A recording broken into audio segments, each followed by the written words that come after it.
Hello everyone, welcome to our channel অঙ্ক চর্চা। আবারও বিএড থার্ড সেমিস্টার একটা সাজেশন নিয়ে এসেছি, যার সেশন 2024 টু 2026। এবং আজকে যে ম্যাথড সাবজেক্টটা নিয়ে আমরা আলোচনা করব সেটা হলো লাইফ সায়েন্স ম্যাথড সাবজেক্ট, এবং যেটা 2017 থেকে 2025-এর প্রশ্নপত্র যাচাই করে কিন্তু আমরা সাজেশন করে থাকি, যেটা তোমরা ভালো করেই জানো।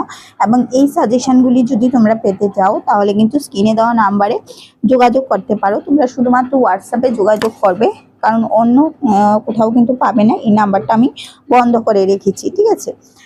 এবার বলে রাখি যে তোমরা জানো যে বিএড থার্ড সেমিস্টারে শুধুমাত্র একটাই কোর্স থাকে, যেটা মেথড সাবজেক্টের উপরে। তো মেথড সাবজেক্টের উপরে 35 পাওয়া একদমই ইজিকর ব্যাপার। তোমরা দেখেছো যে বিএড ফার্স্ট সেমিস্টার, সেকেন্ড সেমিস্টারে কতগুলি কোর্স থাকে, এবং ফোর্থ সেমিস্টারে কিন্তু তার থেকেও বেশি কোর্স, অর্থাৎ তিনোটা সেমিস্টারেই অনেক কিন্তু চাপ থাকে। শুধুমাত্র এই সেমিস্টারেই এত চাপ থাকে না, তো তার জন্য এখানে নাম্বার ক্যারি করা কিন্তু খুবই ইজি। এবং 60টা যে লার্নিং ডিজাইন থাকে, সেই 60টা লার্নিং ডিজাইন কিন্তু ভালোভাবে করে নিলে অনেক ভালো নাম্বার পাওয়া যায়। তো সেই ক্ষেত্রে তোমরা বিএড থার্ড সেমিস্টারে কিন্তু প্রচুর নাম্বার ক্যারি করতে পারবে। তো চলো আজকে আমরা ডিসকাস করছি জীবন বিজ্ঞান অর্থাৎ লাইফ সায়েন্সের মেথড সাবজেক্ট নিয়ে। ফার্স্ট দেখো 2 মার্কের কোশ্চেন। 2 মার্কের 60টা কোশ্চেন আসে, যার মধ্যে 5টা কোশ্চেন তোমাদের লিখতে হয়। ফার্স্ট কোশ্চেন, শিক্ষা সহায়ক উপকরণ বলতে কি বুঝো? 2 নাম্বার, একটি শিখন বিজ্ঞান ভিত্তিক বিশ্লেষণের যে কোনো দুইটি ধাপ লিখো। 3 নাম্বার, আদর্শায়িত অভিক্ষা বলতে কি বুঝো? 4 নাম্বার, পরীক্ষা ও অভিক্ষার মধ্যে দুইটি পার্থক্য লিখো। 5 নাম্বার, শিখন বিজ্ঞান ভিত্তিক পাঠ্য একক বিশ্লেষণ দুইটি তাৎপর্য লিখো। পরবর্তী দেখো 6 নাম্বারের কোশ্চেন, জীবন বিজ্ঞান শিক্ষকের প্রত্যাশিত গুণগুলি উল্লেখ করো, বা শ্রেণীকক্ষে জীবন বিজ্ঞান শিক্ষণের জন্য যে কোনো দুইটি দক্ষতা লেখো। 7 নাম্বার, অভিক্ষাপদ বলতে কি বুঝো? 8 নাম্বার, মাধ্যমিক স্তরে জীবন বিজ্ঞানের ধারাবাহিক এবং সার্বতম মূল্যায়ন পরিকল্পনার যে কোনো দুইটি আদর্শ বৈশিষ্ট্য লেখো। পরবর্তী কোশ্চেনে আমরা যাব। জীবন বিজ্ঞান শিক্ষকের দুইটি প্রয়োজনীয় দক্ষতা উল্লেখ করো। 10 নম্বর, একজন জীবন বিজ্ঞান স্কুল শিক্ষকের পেশাগত দক্ষতা বৃদ্ধির যে কোনো দুইটি উপায় লেখো। 11 নম্বর, বাস্তুতন্ত্রের ভারসাম্য রক্ষার পরিপ্রেক্ষিতে পক্ষী পরিদর্শনের দুইটি উদ্দেশ্য লেখো। তারপরে আমরা যাব 12 নম্বর কোশ্চেন, জীবন বিজ্ঞান শিক্ষণে মৎস্যাগারের দুইটি গুরুত্ব লেখো। 13 নম্বর, বিদ্যালয়ে জীবন বিজ্ঞান শিক্ষণের ক্ষেত্রে একটি শিক্ষামূলক ভ্রমণের যে কোনো দুইটি গুরুত্ব উল্লেখ করো। তারপর আমরা যাব 14 নম্বর কোশ্চেন, যেখানে বিজ্ঞান সংঘের দুইটি কার্যকলাপ উল্লেখ করো।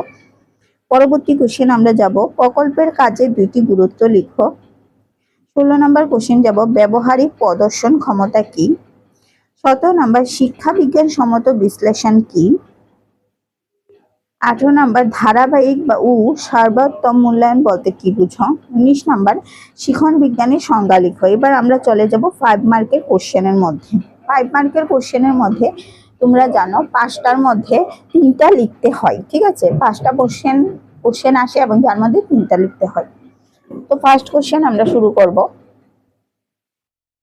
1 নাম্বার, অনুশিক্ষণের সংজ্ঞা প্রদান করো। অনুশিক্ষণের বৈশিষ্ট্যগুলি আলোচনা করো। Very very important question. 2 number, কর্মরত অবস্থায় জীবন বিজ্ঞান শিক্ষকের প্রশিক্ষণ ও পেশাগত বিকাশের প্রয়োজনীয়তা লিখো। 3 নাম্বার, অ্যাসেসমেন্ট ও মূল্যায়নের মধ্যে পার্থক্য লিখো। ভেরি ভেরি একটা ইম্পর্টেন্ট কোশ্চেন কিন্তু।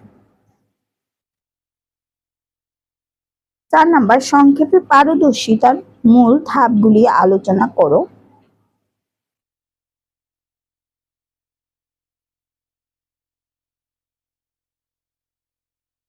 5 নম্বর কোশ্চেন, একজন জীবন বিজ্ঞান শিক্ষকের গুণাবলী আলোচনা করো। যে একজন জীবন বিজ্ঞান শিক্ষক কিরকম হতে হয়, বা তার মধ্যে কি কি ক্যারেক্টারিস্টিক্স থাকতে হয়। পরবর্তী, বিজ্ঞান ভিত্তিক কার্যাবলী যে কোনো 5টি গুরুত্ব লিখো।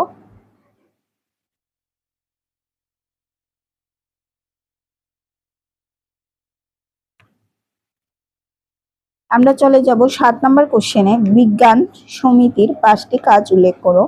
বিদ্যালয়ের পাঠ্যক্রমের পরিপ্রেক্ষিতে বিজ্ঞান সমিতির গুরুত্ব আলোচনা করো। পরবর্তী কোশ্চেন আমরা চলে যাব, একটি শিক্ষামূলক ভ্রমণের পরিকল্পনায় রূপায়ণের স্তরগুলি আলোচনা করো। Very very important question. এই কোশ্চেনগুলি কিন্তু পরীক্ষার মধ্যে সব থেকে বেশি আসে।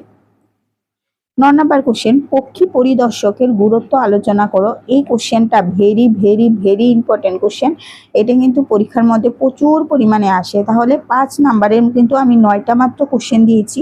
এই 9টা কোশ্চেন যদি পড়ে যাও তাহলে কিন্তু তোমার সবগুলি কোশ্চেনই কমন পড়বে, 5টা কোশ্চেন, এবং সেখান থেকে তুমি বাছাই করে যে কোনো 3টা কোশ্চেন লিখতে পারবে। এবার চলো পরবর্তী পর্যায়ে আমরা চলে যাব। 10 মার্কের কোশ্চেন। 10 মার্কের কোশ্চেনে তোমরা জানো 2টা কোশ্চেন আসে, যার মধ্যে একটা কোশ্চেন আমাদের লিখতে হয়। ফার্স্ট কোশ্চেন, জীবন বিজ্ঞানে অনুকৃতি পাঠের মাধ্যমে যে কোনো 5টি কটূক্তের ঘটন সংক্ষেপে আলোচনা করো। শিখন বিজ্ঞান ভিত্তিক পাঠ বিশ্লেষণ বলতে কি বুঝো? ষষ্ঠ থেকে দশম শ্রেণীর মধ্যে যে কোনো একটি নির্বাচিত শ্রেণীর জীবন বিজ্ঞানের বিষয় অবলম্বনে শিক্ষা বিজ্ঞানসম্মত বিশ্লেষণের নিম্নলিখিত ধাপগুলি লেখো। পিরিয়ড সংখ্যা সহ একক উপ একক বিশ্লেষণ করো। নির্বাচিত উপ এককের 2টি করে জ্ঞানমূলক বোধমূলক ও প্রয়োগমূলক আচরণের উদ্দেশ্য লিখো। নির্বাচিত উপ এককের নির্দিষ্ট বিষয়বস্তু শিখনের উপযুক্ত শিখন কৌশল বর্ণনা করো। 2 নাম্বার কোশ্চেনটা কিন্তু ভাগ করে দেওয়া হয়েছে, এবং এই 2 নাম্বার কোশ্চেনটা ভেরি ভেরি একটা ইম্পর্টেন্ট কোশ্চেন, যে কোশ্চেনটা সব থেকে বেশি পরীক্ষার মধ্যে আসে। তারপর ষষ্ঠ থেকে দ্বাদশ শ্রেণীর মধ্যে যে কোনো একটি শ্রেণীর জীবন বিজ্ঞানের বিষয় অবলম্বনের ঘটিত একটি শিক্ষা বিজ্ঞান ভিত্তিক বিশ্লেষণের জন্য 5টি অভিক্ষা পথ সহ একটি অভিক্ষার রূপরেখা গঠন করো। 4 নাম্বার কোশ্চেন দেখো, এটা ভেরি ভেরি ইম্পর্টেন্ট কোশ্চেন। এটা পরীক্ষায় অনেকবার এসেছে। সপ্তম থেকে দশম শ্রেণীর অন্তর্গত জীবন বিজ্ঞানের একটি উপযুক্ত বিষয়বস্তু নির্বাচন করো। শিক্ষা বিজ্ঞানসম্মত বিশ্লেষণে নিম্নলিখিত ধাপগুলি আলোচনা করো। ফার্স্ট কি বলেছে? নির্বাচিত বিষয়ের বিষয়বস্তু বিশ্লেষণের প্রসঙ্গে শ্রেণী একক উপ একক ও পিরিয়ডের সংখ্যা লিখো। তারপরে বলা হয়েছে শিক্ষার্থীর কাম্য শিখন সামর্থ্যগুলো আচরণ পরিবর্তনের সাপেক্ষে লেখো। তারপরের কোশ্চেন বলেছে শিক্ষার্থীকেন্দ্রিক শিখন কৌশল উল্লেখ করো। পরবর্তী কোশ্চেন বলেছে উপযুক্ত শিখন উপকরণের উদাহরণ দাও। তারপরে বিধি নির্দেশক সারণী প্রস্তুত করো। এরকম ভাবে কিন্তু 10 নম্বরের কোশ্চেনগুলি পাঠ করে করে আসে।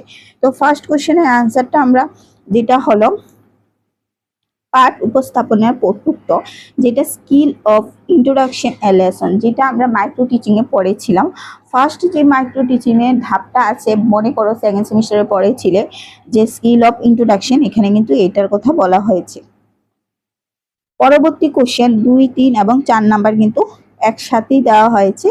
এই 2, 3, 4 এটা কিন্তু সেমই আনসার, ঠিক আছে? সেম আনসার, কিন্তু সেম আনসার 2, 3, 4 আর যে কোশ্চেনটা দিয়েছিলাম একদম সেম আনসার, প্রতিবার আলাদা আলাদাভাবে এসেছে। তাহলে এই কোশ্চেনগুলি যদি তোমরা পড়ে যাও তাহলে কিন্তু তোমরা ফুল মার্ক তুলতে পারবে, এবং থার্ড সেমিস্টার 35-এ 35 কিন্তু পেলে তোমার অনেকটা নাম্বার ভবিষ্যতের জন্য এগিয়ে যাবে। তোমরা জানো বিএডে বেশি মার্ক তুলে মেরিট লিস্টের মধ্যে যখন প্রাইমারি বা আপার প্রাইমারি পরীক্ষার মধ্যে বসবে, মেরিট লিস্টে কিন্তু তুমি এক ধাপ হলেও এগিয়ে যাবে যদি বিএডের নাম্বারটা ভালো থাকে। তো সেই দিকে লক্ষ্য রাখবে। এলডিগুলি কমপ্লিট করে নেবে 60টার মধ্যে 60টা এলডি, এবং এই তোমাদের সাজেশনগুলি ভালো করে পড়া শুরু করে দাও যাতে তুমি ভালো নাম্বার স্কোর করতে পারো। তো চলো বাই, আজকে এখানে রাখছি। পরবর্তী পর্যায়ে আমরা পরবর্তী সাজেশন নিয়ে আলোচনা করব।